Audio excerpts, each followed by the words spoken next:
Hi everyone, my name is Amy, and in this video, I'll show you how to add the Poppers Photo Gallery widget to your WordPress website. A photo gallery widget is a great way to showcase images in a clean and visually appealing layout, making your website more engaging for visitors. So let's get started. First, go to your Popper dashboard. Then click on Websites.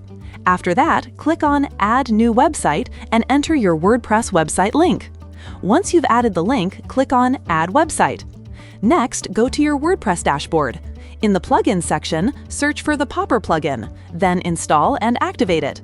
After activation, click on Popper from the left sidebar. Then check your email and click on Save Account Email. Now go to your Popper dashboard. Once you're there, click on Widgets, and after that, click Create New Widget. Now search for Photo Gallery in the widget library and open it. After that, choose a layout according to your preference.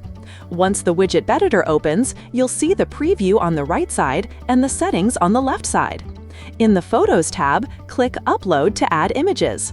For each image, you can add a title, description, and category. Next, go to the Templates tab.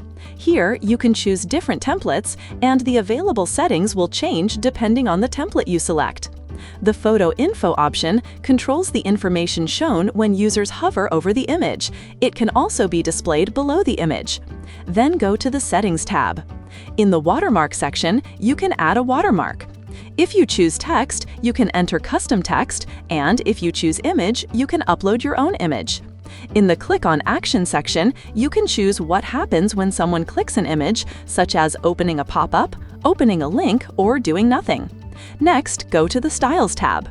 In the Colors section, you can change the background color, heading color, description color, overlay color, accent color, and filter background. In Dimensions and Effects, you can change the corner radius, drop shadow, hover effect, and font family. Once you're happy with the customization, click Publish Widget. After that, the installation code will appear. Copy the code and go to your WordPress site editor. Now add a custom HTML block, paste the code inside it, and save your changes. Once your website is live, refresh the page, and your widget will appear successfully. That's it for this video. I'll see you in the next one.